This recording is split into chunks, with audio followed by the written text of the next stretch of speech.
ఒక అన్యుడు విగ్రహారాధనకు సంబంధించినటువంటి ఒక వ్యక్తి. కానీ యేసుక్రీస్తు ప్రభువారిని గూర్చి అతడు విన్నాడు. యేసుక్రీస్తు ప్రభువారిని తన హృదయంలో అభిమానిస్తూ యేసుక్రీస్తు ప్రభువారిని గురించి ఎందుకు విన్నాడు అని మనం ఆలోచన చేస్తే, అతడు ఒక శతాధిపతి. అక్కడ జరిగే ప్రతి విషయాన్ని తెలుసుకోవడం, ప్రభుత్వానికి విరోధమైనటువంటి మాటలు ఏమైనా మాట్లాడుతున్నాడా, ప్రజల్ని రెచ్చగొట్టే ప్రసంగాలు ఏమైనా చేస్తున్నాడా అనేది అతడు తెలుసుకోవలసినటువంటి అవసరం ఉంది కనుక, ఆ క్రమంలో అక్కడ జరిగే ప్రతి కార్యక్రమం, ప్రతి అద్భుతాలు శతాధిపతి తెలుసుకుంటూ వచ్చాడు. తనకే ఒక అవసరం వచ్చి పడింది. తన ఇంట్లో ఒక నమ్మకమైన మంచి దాసుడు ఉన్నాడు. అతడు ఫ్యామిలీ మెంబర్తో సమానంగా శతాధిపతి ప్రేమిస్తున్నాడు. ఎందుకంటే అతడు ఎంతో నమ్మకస్తుడు. ఎంతో మందిని చూశాడు, కానీ అటువంటి నమ్మకత్వం ఆయన ఎవరిలోనూ చూడలేదు. ఆ పనివాడు చెప్పిన దానికంటే కూడా ఎక్కువ చేసి చాలా బాధ్యతగా ఉండే వ్యక్తి. అలాంటి వ్యక్తి సావు బ్రతుకుల మధ్య అల్లాడుతున్నప్పుడు అది శతాధిపతి సహించలేకపోయాడు. తనకు తెలిసినటువంటి వైద్యం అంతా చేయించాడు, కానీ లాభం లేదు. ఇప్పుడు యేసుక్రీస్తు ప్రభువాన్ని గురించి అతడు ఆల్రెడీ విని ఉన్నాడు గనుక, ఆయన చేసే అద్భుతాలను గురించి అతడు తెలుసుకొని ఉన్నాడు గనుక, ఇప్పుడు యేసుక్రీస్తు ప్రభువారి దగ్గరికి యూదుల్లో ఉన్నటువంటి పెద్దల్ని యేసు ప్రభువారితో సన్నిహితంగా ఉన్నవారిని యేసు ప్రభువారి దగ్గరికి పంపిస్తున్నాడు.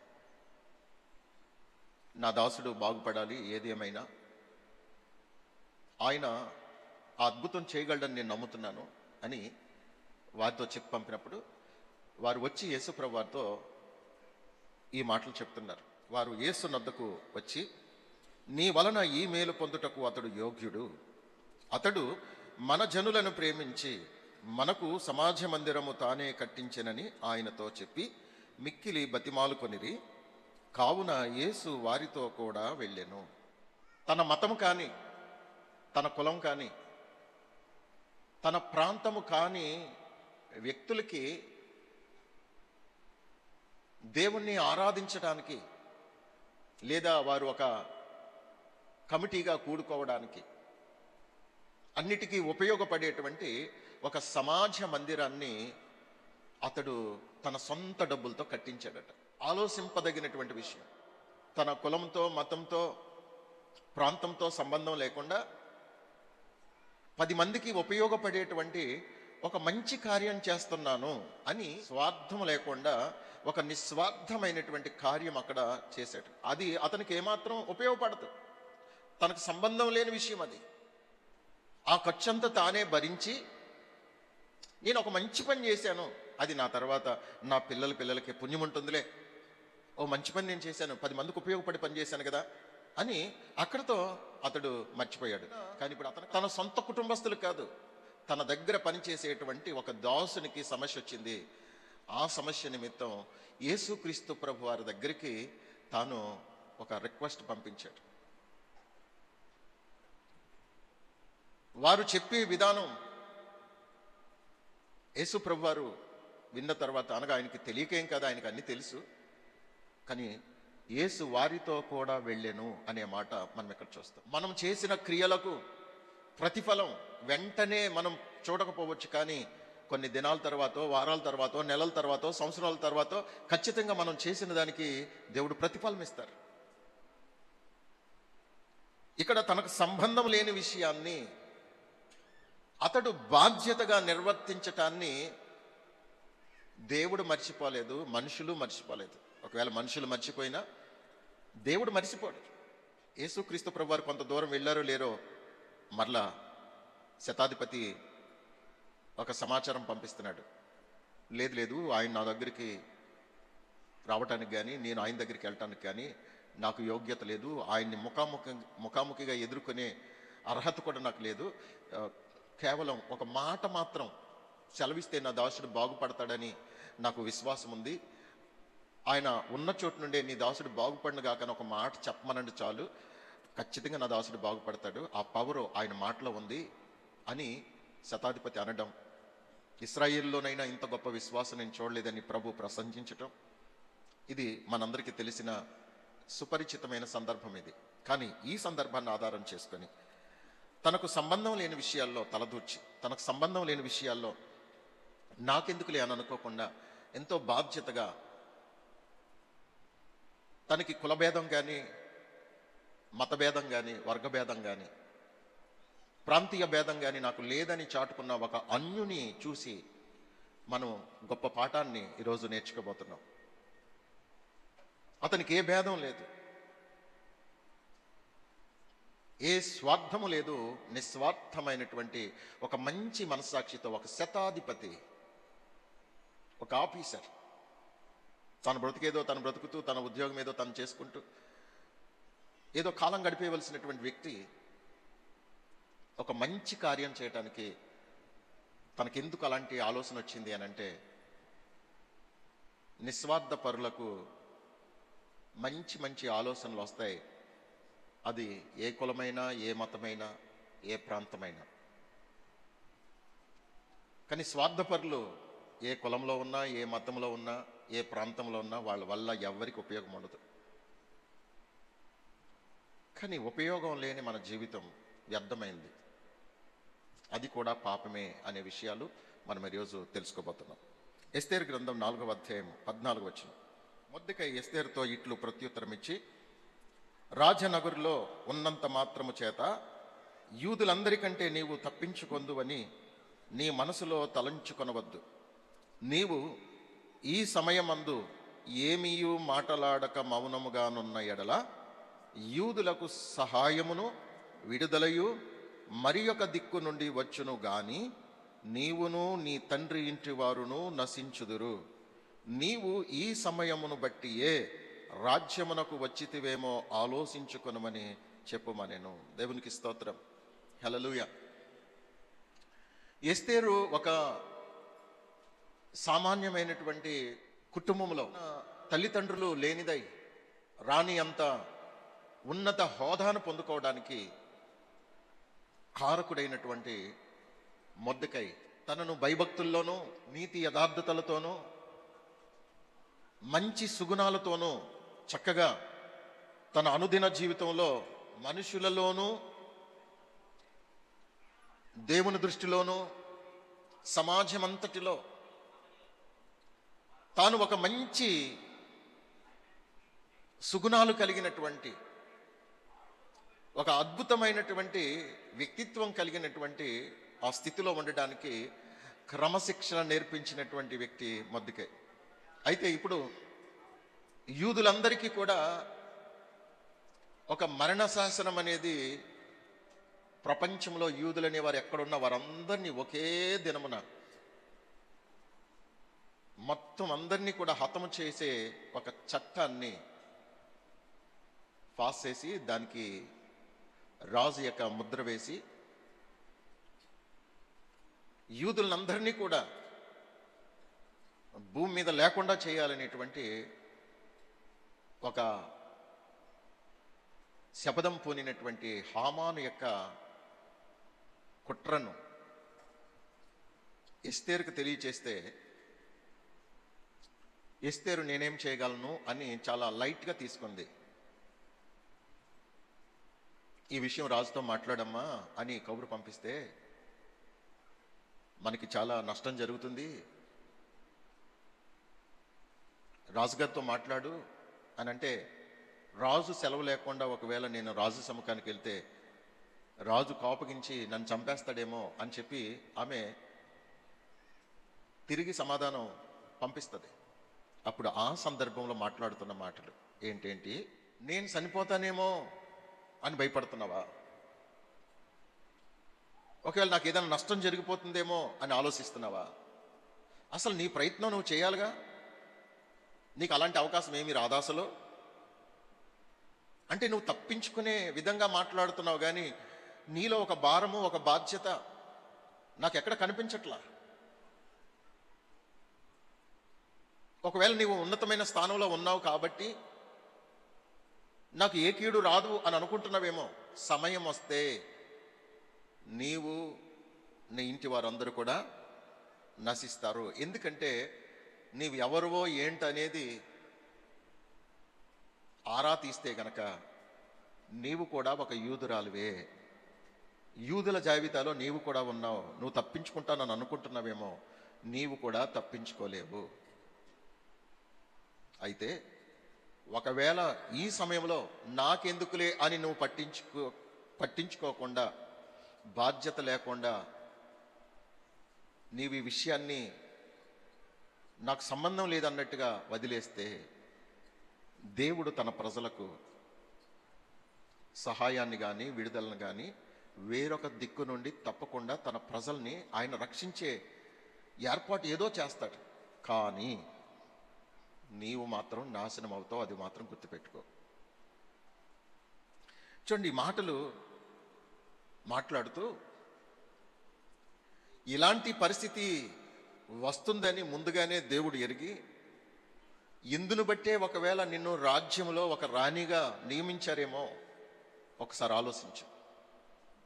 నీకున్న స్థితిని స్వార్థపూరితమైన జీవితం కొరకే కాకుండా నీకున్న అవకాశాన్ని 10 మందికి ఉపయోగపడేలా ఉపయోగించి తల్లి. లేదంటే మాత్రం దేవుని కోపం నీ మీదకి వస్తుంది అని చెప్పి అక్కడ చెప్పడం జరిగింది. ఈ విషయంలో మనం తప్పకుండా దీన్ని లోతుగా ఆలోచన చేస్తే, చాలామంది మంచి పొజిషన్లో ఉంటారు, మంచి మంచి అవకాశాలు వారికి ఉంటాయి. కానీ ఏ విషయంలో కూడా వారు ఎంత మాత్రమో మాకు సంబంధం లేదు అన్నట్టుగా ఉంటారు. నువ్వు ఏ స్థితిలో ఉన్నావో ఆ స్థితిలో నువ్వు ఎవరికి ఏమి మేలు చేయగలవో ఆ మేలు చేయడానికి దేవుడి నిన్ను ఆ స్థితిలో ఉంచారని నువ్వెన్నడూ మర్చిపోవద్దు.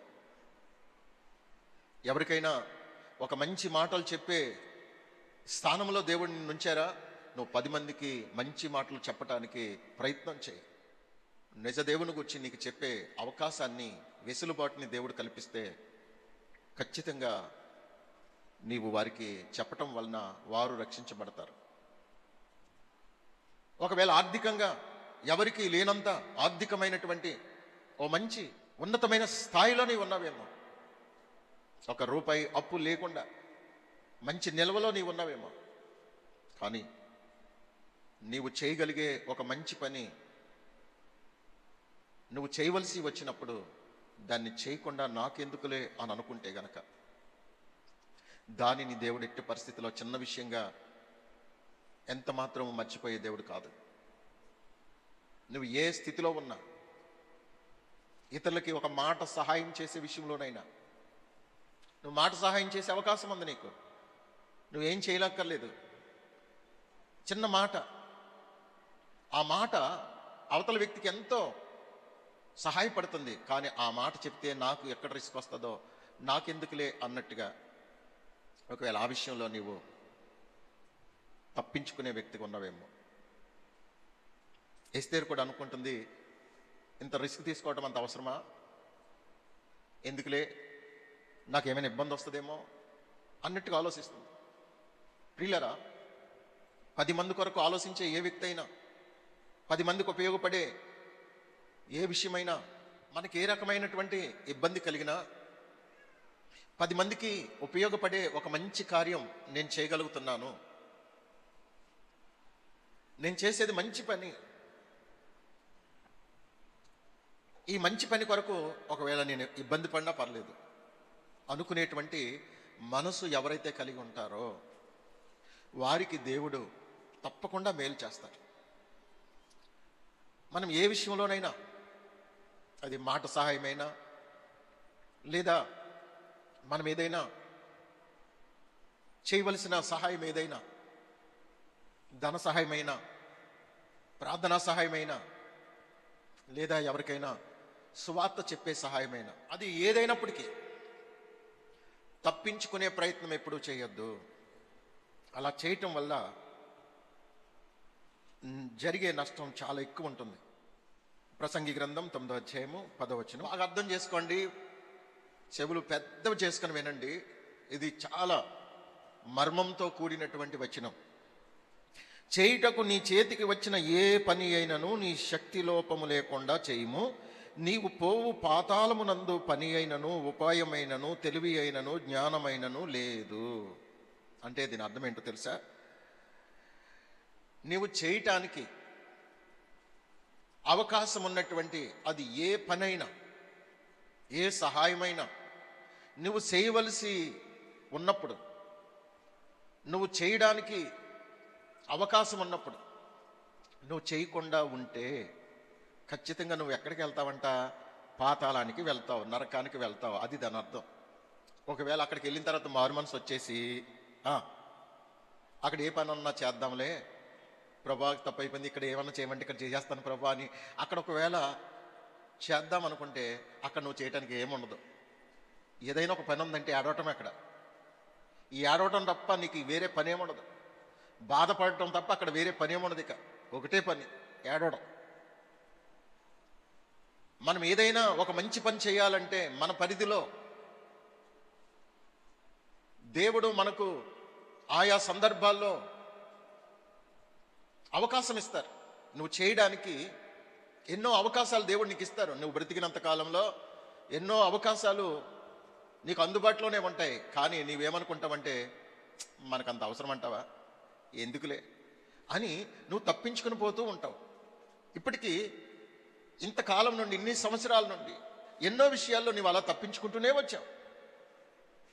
నువ్వు మర్చిపోవచ్చు, కానీ దేవుడు మర్చిపోరు. నువ్వు ఎప్పుడెప్పుడు ఎవరెవరికి ఏ ఏ విషయాల్లో, ఏ ఏ సందర్భాల్లో ఏమేమి చేయవలసిన అవకాశాలు వచ్చినాయో అది నీకు మాత్రమే మంచి సదవకాశం. కానీ నువ్వు ఆ సమయంలో బాధ్యత లేని వ్యక్తిగా నాకెందుకులే అని తప్పించుకుంటూ వచ్చా. నువ్వు స్త్రీవైనా పురుషుడు అయినా. అయితే వాక్యం ఏం చెబుతుంది? దేవుడేమని చెప్తున్నారు? అలాంటి తప్పించుకునే నీకు పాతాళం సిద్ధంగా ఉంది, నరకం సిద్ధంగా ఉంది. సాటి మనిషికి సహాయం చేయలేని స్వార్థపరులందరూ కూడా నరకానికే వెళ్తారు. ప్రేమ, ఆప్యాయత, అనురాగం, ఇతరుల బాధను అర్థం చేసుకోలేనటువంటి మూర్ఖత్వం, అది కూడా పాపమే. చూడండి, యాకోబు పత్రిక 4వ అధ్యాయము 17వ వచనం. మేలైనది చేయనెరిగియు అలాగు చెయ్యని వానికి పాపము కలుగును. మేలైనది చేయనెరిగియు అలాగు చేయని వానికి పాపము కలుగును. పాపం అంటే ఏంటి? పాపం అంటే వ్యభిచారం ఒకటే అనుకుంటారు చాలామంది. పాపాలు చాలా రకాలు ఉంటాయండి. మేలు చేయకపోవటం కూడా పాపమే. నీకు మేలు చేయటం తెలుసు, మేలు చేయడం నీకు సాధ్యమే. ఇది చేయటం వలన నేను మేలు చేస్తున్నాను అని నీకు అనిపిస్తుంది, కానీ నేను ఎందుకు చేయాలి అనుకుంటున్నావు. చాలా సందర్భాల్లో మేలు చేయటం నీకు తెలుసు, ఇది చేస్తే నేను వాళ్ళకి మేలు కలుగుతుంది, ఈ మేలు చేయటం వలన నాకు, నా కుటుంబానికి ఆశీర్వాదం అని నీకు తెలుసు. కానీ ఇది చేయటం వల్ల నాకేం కలిసి వస్తుంది? అంత అవసరం అంటావా? ఎందుకులే అని అనేక విషయాల్లో తప్పించుకుంటున్నావు. కాబట్టి అది నీకు పాపముగా అక్కడ రికార్డ్ చేయబడుతుంది.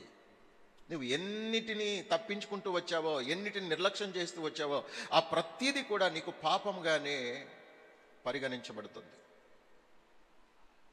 ఇది నా సొంత మాటలు ఏం కాదు, వాక్య ఆధారాలతో దేవుడు మనతో సూటిగా మాట్లాడుతున్నటువంటి విషయాలు.